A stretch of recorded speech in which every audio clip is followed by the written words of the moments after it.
Good evening, Bahamas. Coming up tonight. The leader of the opposition is warning human rights activists about the message they're sending about the country. Frank Smith's attorney makes his arguments in the Court of Appeal. Residents say they still haven't adjusted to the increase in value-added tax.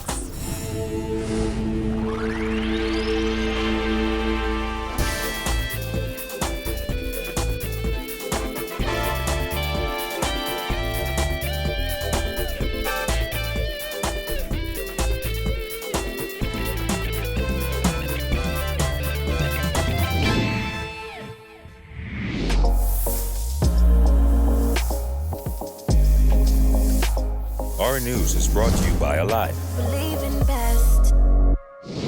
Welcome to Our News and thanks for joining us. I'm Kyle Joaquin.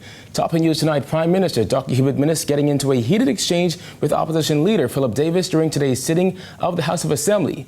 The men were at odds over government's decision to place 8 senior police officers on leave. Jared Higgs has more. You are giving erroneous information. You are misleading the House. When you're misleading the House, I'm presenting the facts.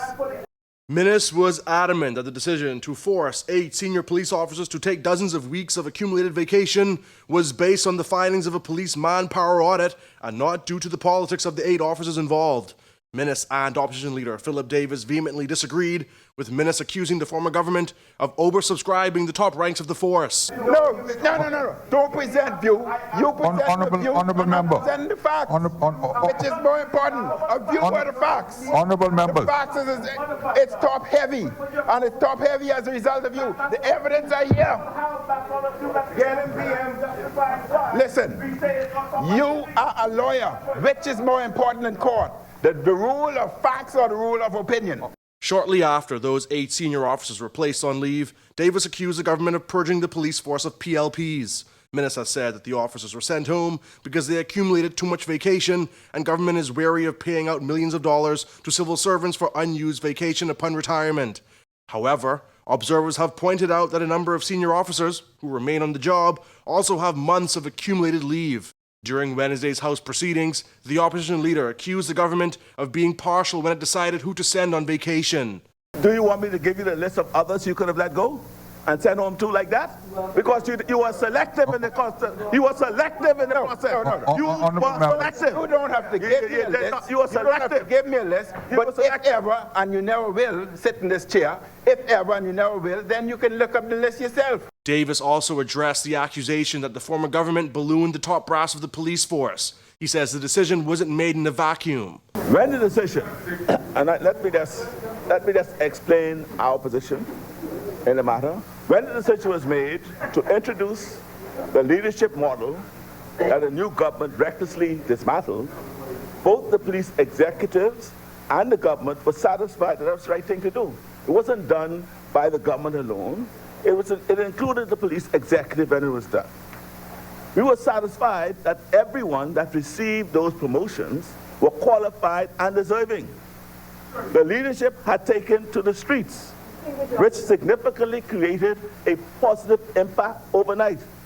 The public wanted to see a greater level of authority in the local community and taking the lead in the community.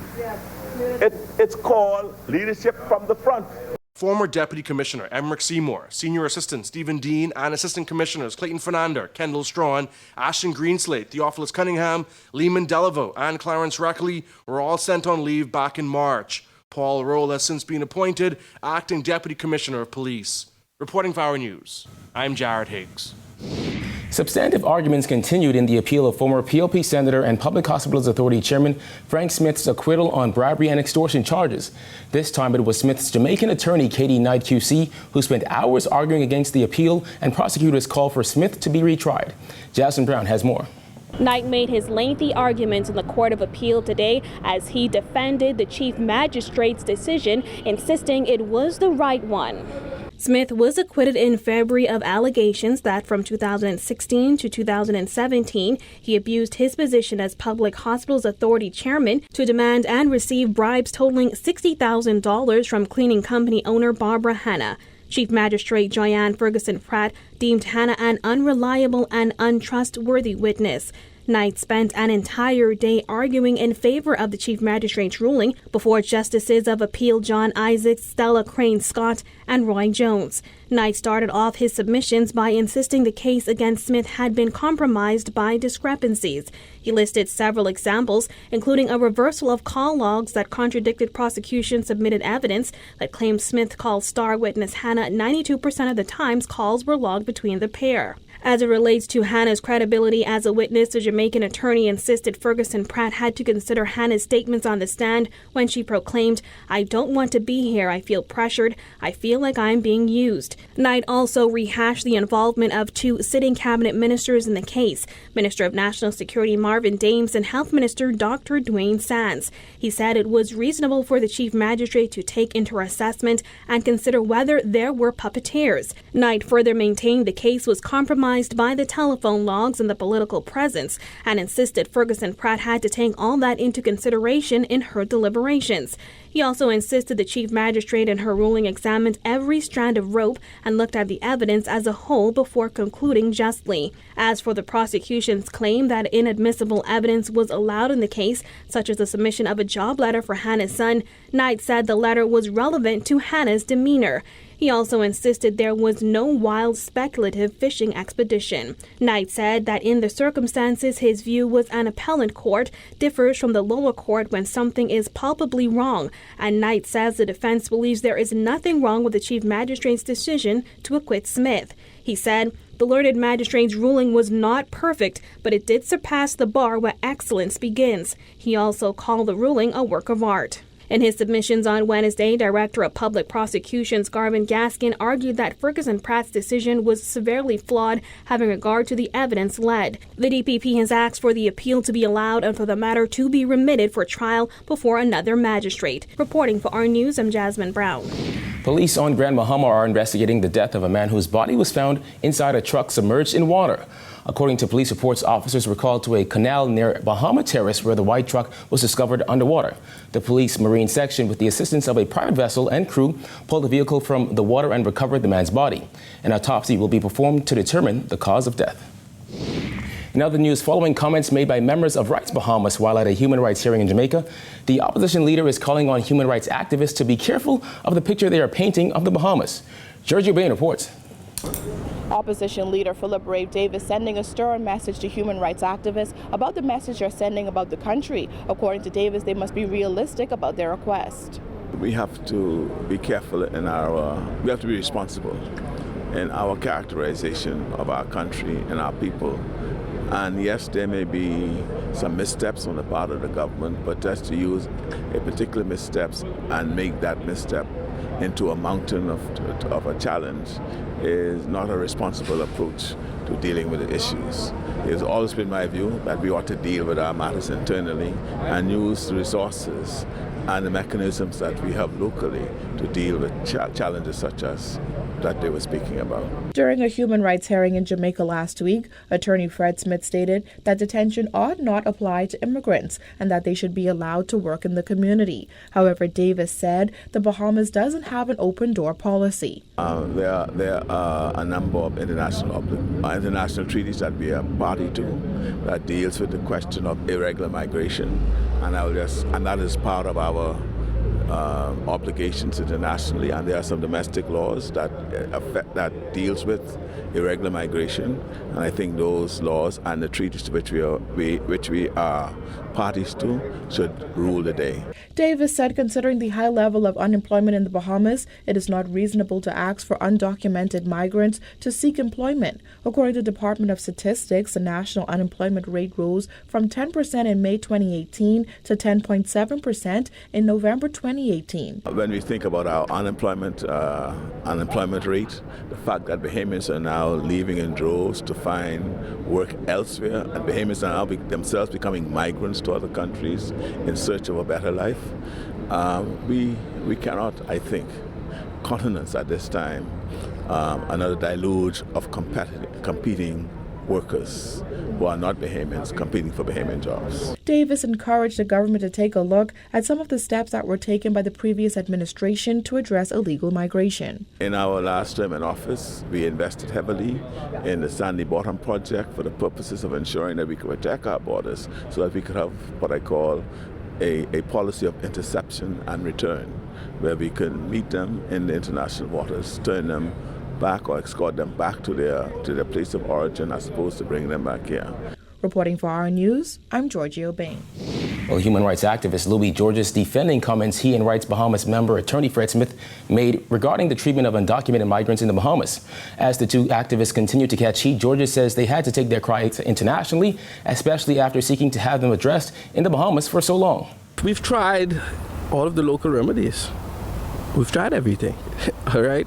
You don't take it international unless you've tried the local remedies. The human rights activist is doubling down on the controversial comments he and attorney Fred Smith made to the Inter-American Commission on Human Rights in Kingston, Jamaica.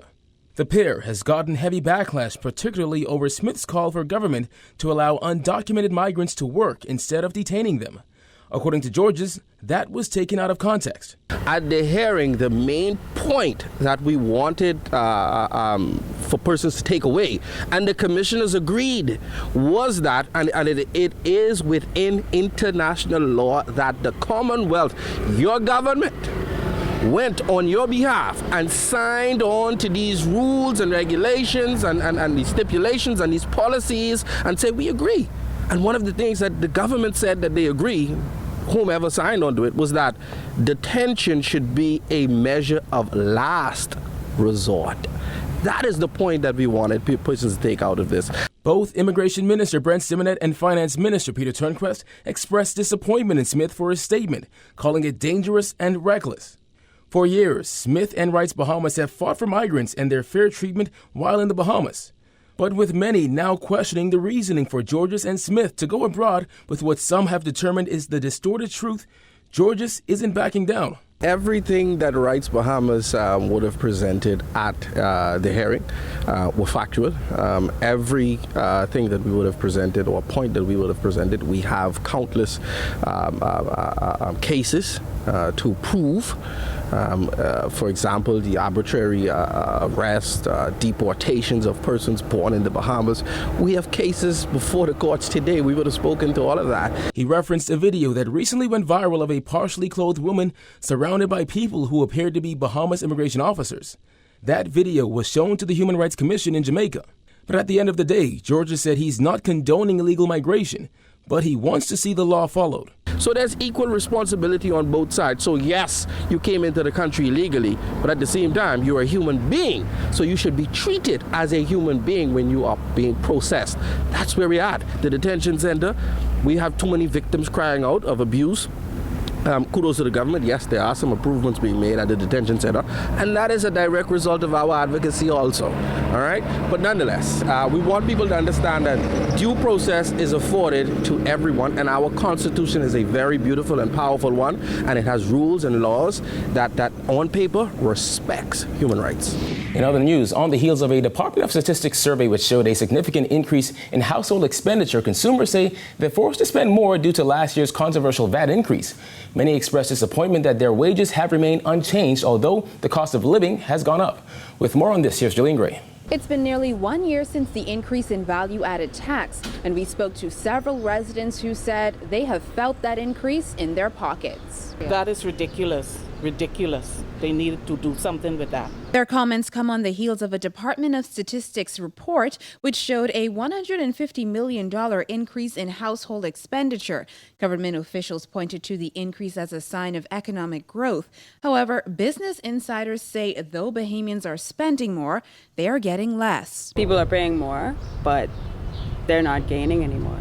Especially a lot of people in my generation, they have like 2 or 3 side hustles just to kind of survive by the week.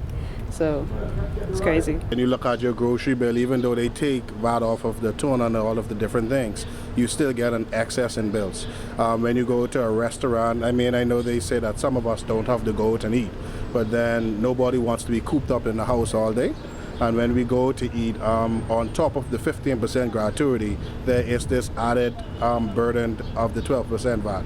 The cost of goods has gone up significantly in the past year. The controversial increase in value-added tax to 12% was slammed by the public, the opposition, and even some members of the governing party. Nearly 1 year later, many of the residents we spoke to said though the cost of living has gone up, their wages remain the same. You work on some of these jobs for 4 or 5 years and you can't even get a 25-cent raise increase. I really believe minimum wage is too low because I'm a person, I don't make minimum wage, and I am barely surviving on what I'm making. So imagine a mother who is a single mother, has 3 children, and she is surviving off of minimum wage. The increase was said to be in an attempt to avoid a crisis and help the government address the fiscal gap. While this resident said while he's all for boosting the economy, there must be another solution than taxation. As a Bahamian people, we need to find creative ways where we can generate some income so that the pressure would not be solely on the Bahamian populace, but find new ways and innovative ways to do so. The country's gross domestic product grew to 1.6% in 2018, but fell short of the government's projection of a 2.2% increase in GDP. PLP Deputy Leader Chester Cooper has questioned whether this shortfall was a result of the controversial VAT increase, while we asked consumers if they feel the VAT increase actually helped the Bahamian economy. Slight change, but I think for what's been taken, especially since we've had a rise in the VAT tax, I'm pretty sure more could be fixed, more could be changed. Reporting for our News, I'm Jillian Gray.